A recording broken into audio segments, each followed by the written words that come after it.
안녕하세요. 재건축 예언가입니다. 오늘은 분당 서현동 시범한양 아파트에 대해서 재건축 리뷰를 하겠습니다.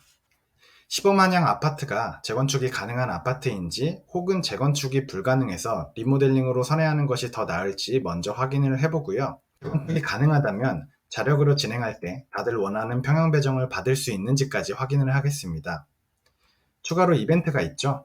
일기 신도시 특별법, 통합재건축, 역세권 특별법의 수혜를 받는다면 어떤 부분이 달라지는지까지 설명드리겠습니다. 지금부터 이 템플릿을 채워나가도록 하겠습니다. 호객로너 앱을 열어서 시범한양 아파트 클릭해보면 이 서현고등학교를 끼고 있는 대단지 아파트가 바로 시범한양 아파트이고요.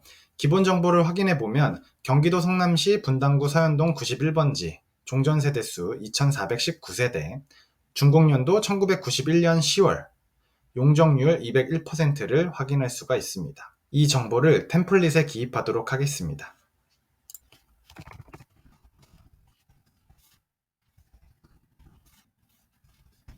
총 대지 면적은 디스코 앱을 통해서 확인해보면 토지란에서 12만 3,414제곱미터인 것을 확인할 수 있고요.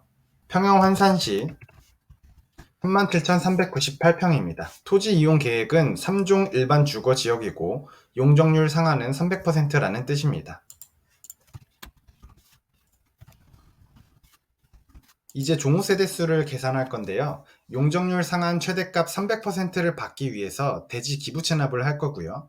시뮬레이션을 할 때 저는 기부 체납 비율을 15%로 가정해서 계산합니다. 37,398평 곱하기 0.85를 하면 재건축을 위한 순수 대지집은 31,788평이 남았다고 표현하겠습니다. 용적률 300% 토지에서 33평 아파트를 짓기 위해서는 대략 토지 11평이 필요하고요. 31,788평 나누기 11평은 2,890세대입니다.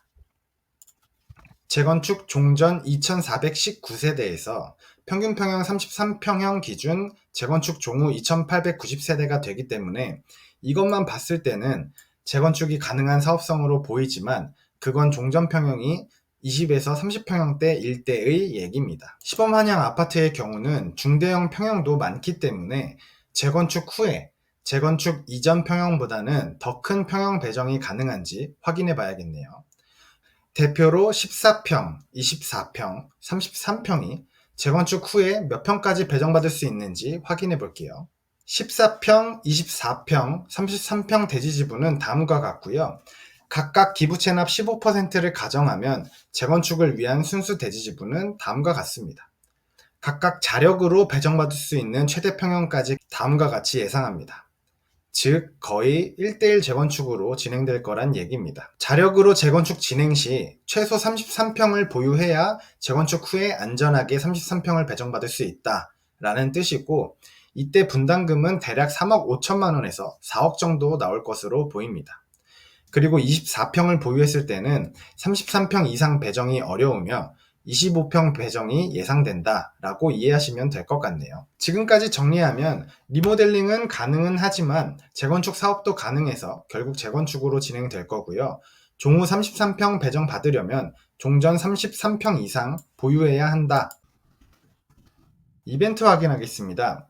일기 신도시 특별법, 통합재건축, 역세권 특별법 중 대부분 수혜 대상이 될 확률이 높고요. 된다면 정부와 협의해서 대지 지분에서 좀 더 기부 체납하는 대신 용적률을 좀 더 받아오겠죠.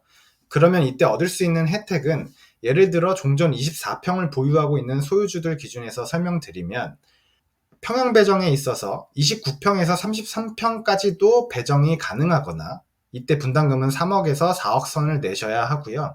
혹은 종후 25평 배정을 그대로 유지하는 대신 분담금이 자력으로 진행했을 때 3억 수준이었던 것이 특별법을 통해 1억 이하 수준으로 개선되는 방향으로 갈 것으로 예상합니다.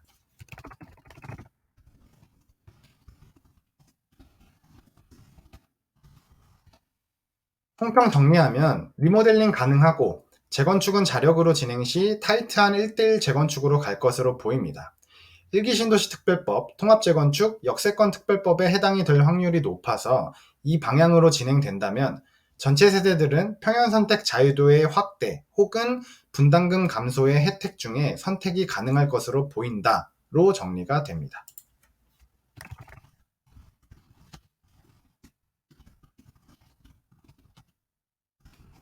그래서 아마 초반에는 리모델링 얘기가 나오다가 조금 지나면 재건축으로 넘어갈 거고, 결국에는 1기 신도시 특별법, 통합재건축, 역세권 특별법을 통해서 재건축 사업성이 더 좋게 진행될 것으로 예상합니다. 이 과정에서 정부와 기부 체납 비율 문제로 노이즈는 발생할 건데, 개인적으로는 정부에서 달라는 것 빨리 내주고 빠르게 사업 진행하는 게 더 유리하다고 보는 편입니다. 오늘은 15만냥 아파트에 대해서 리뷰를 해보았는데요.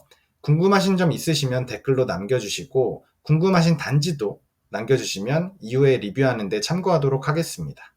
감사합니다.